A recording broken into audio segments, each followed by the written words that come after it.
This is remaining part of chapter number 9 of class 6, Life in Towns and Villages. Differences in village society. With the introduction of new technologies, there was an increase in agricultural production, but it also created differences in the village society. Stories of the period, especially from Buddhist texts, tell us that in the villages there lived rich landlords, small peasants, and agricultural laborers. नई तकनीकों के आ जाने से जो agriculture था वो बहुत ज़्यादा डेवलप हो गया, प्रोडक्शन बहुत ज़्यादा बढ़ गया, लेकिन इस बढ़ोतरी ने, इस इंक्रीज़ ने जो रूरल एरियाज़ की जो सोसाइटी थी उसमें बहुत ज़्यादा डिफरेंसेस क्रिएट कर दिए। वहाँ पर बहुत ज़्यादा अंतर आ गया एक आम आदमी में और ऐसे लोग जिनके पास उस समय धन हुआ करता था, पैसे हुए करते थे, बड़े लोग हुआ करते थे, उनके बीच में बहुत ज़्यादा अंतर आ चुका था। ख़ास तौर से हम देखते हैं कि जो बुद्धिस्ट टेक्स्ट हैं या बौद्ध धर्म की जो बुक्स हैं उसमें हमें पता लगता है उस समय के बारे में। उन बुक्स के अकॉर्डिंग उस समय अधिकतर जो लैंडलॉर्ड थे वो बहुत पैसे वाले हुआ करते थे और जो किसान थे वो या तो बहुत छोटे छोटे खेतों के मालिक हुआ करते थे जिनके पास एग्रीकल्चर के लिए बहुत छोटी फील्ड हुआ करती थी, या ऐसे लोग हुआ करते थे जिनके पास बिल्कुल भी ज़मीन नहीं हुआ करती थी और वो ज़मींदारों के यहाँ रोज़ लेबर के रूप में काम किया करते थे और अपनी जीविका चलाया करते थे। तो इस तरीके से उस समय एक बहुत बड़ा अंतर आ गया था कि जो लैंडलॉर्ड्स थे उनके पास बहुत बड़ी बड़ी फील्ड्स हुआ करती थी, बहुत बड़े बड़े काफ़ी एकड़ में उनके पास फील्ड होती थी, और कुछ किसान ऐसे थे जिनके पास अपने छोटे छोटे खेत हुआ करते थे, वो उन्हीं खेतों में अपना गुजारा किया करते थे। और बहुत सी लेबर इस तरीके की हो गई थी जिनके पास लैंड नहीं थी, जो लैंडलेस थे और वो जमींदारों के यहाँ काम करने को मजबूर हुआ करते थे।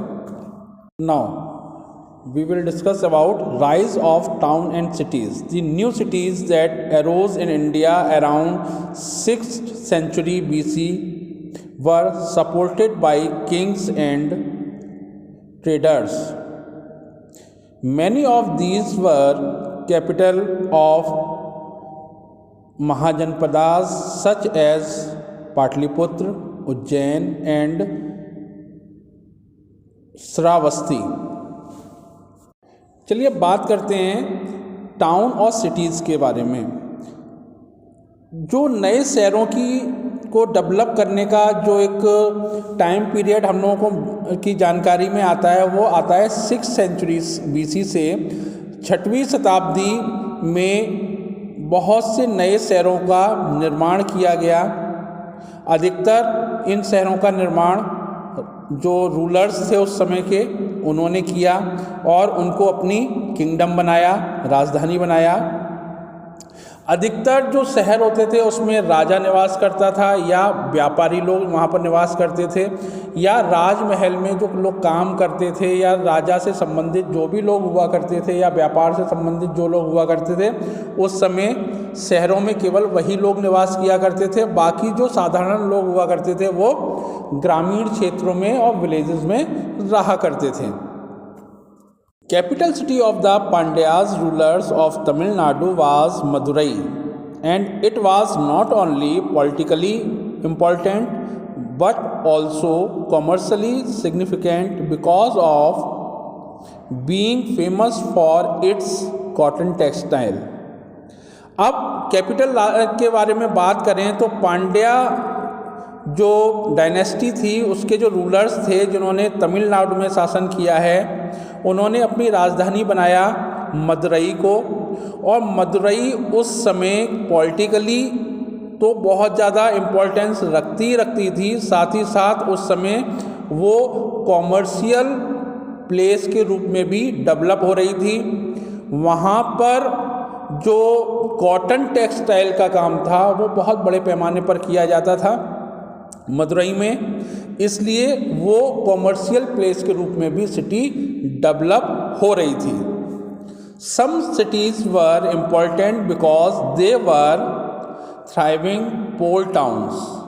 बहुत से शहर इसलिए फेमस हो रहे थे कि वो पोर्ट टाउन थे, मीन्स वो समुद्र के किनारे बसे हुए थे, इसलिए वहाँ पर आसानी से पानी के जहाज़ आ सकते थे और वहाँ से हम दूसरे देशों में व्यापार कर सकते थे। इसलिए ऐसे बहुत से टाउन डेवलप हो रहे थे जो पोर्ट टाउन के रूप में थे।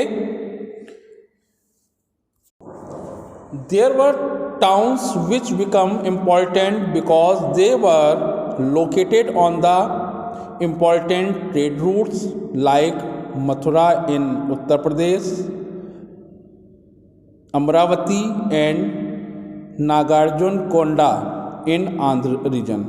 बहुत से टाउन ऐसे थे जो बहुत ज़्यादा अहमियत रखते थे, उन मार्गों पर स्थित थे जहाँ से होकर देश का और विदेशों को जो व्यापार किया जाता था, उन जो मेन मार्ग थे, जो रास्ते थे व्यापार के, उन रास्तों के बीच में जो शहर पड़ा करते थे उनकी इम्पोर्टेंस इसलिए ज़्यादा थी क्योंकि अधिकतर व्यापारी उन रास्तों से गुजरते थे और उन शहरों में रुका करते थे, अपना व्यापार किया करते थे, जिन कारणों से वो शहर व्यापारिक केंद्रों के रूप में विकसित हुए।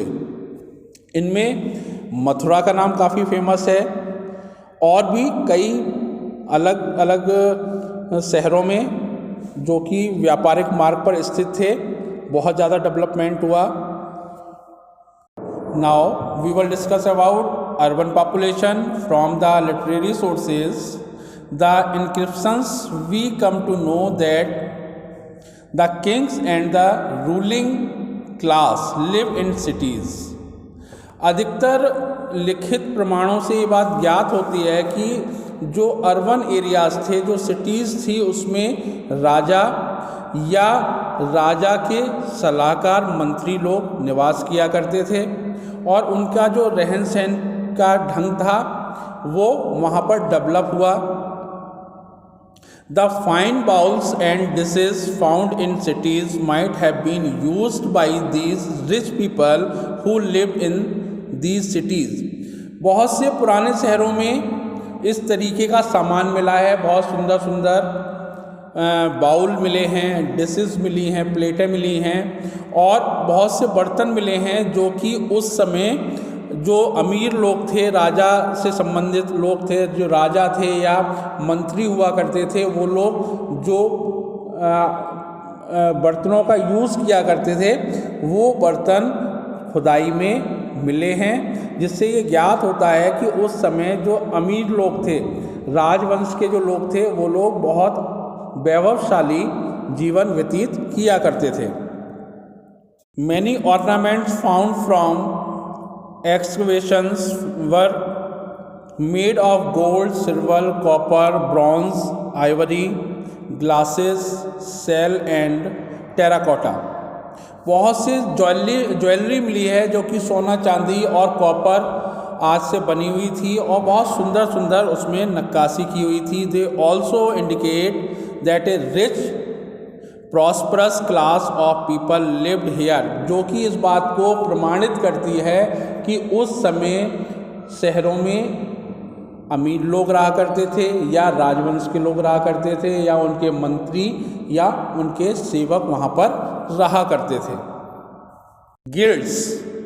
A very important feature of these towns and cities were that many craftsman and merchants formed associations called shrines। The shrines or guilds helped the craftsmen by providing raw material for them। Sometimes they have them training and help them by selling their products। अब हम लोग बात करते हैं guilds की। शहरों में जो व्यापारी वर्ग रहा करता था, उन्होंने अपना एक ग्रुप ऑर्गेनाइजेशन बनाई हुई थी जिसको गिल्ड्स बोलते थे।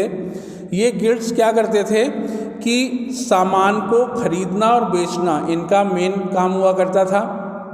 ये कारीगरों से सामान बनवाया करते थे और उस सामान को मार्केट तक पहुंचाया करते थे। इनका मेन काम होता था कारीगरों को रॉ मटेरियल पहुंचाना और उनसे फिनिश गुड जो वो माल बना लेते थे उसको लेकर मार्केट तक पहुंचाना।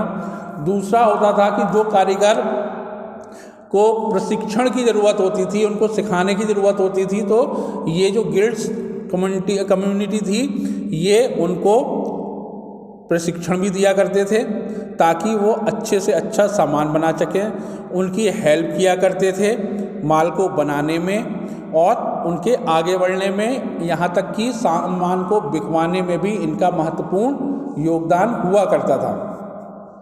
Trade and commerce. From the 6th century BC, traders used land and rivers route and went from place to place buying and selling their product।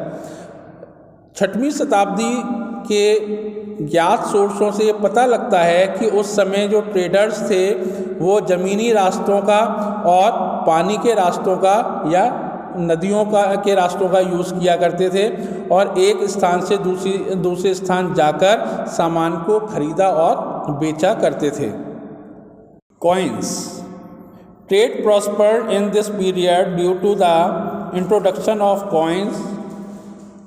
These coins were called punch mark coin because the design were punched on the coins made of silver or copper।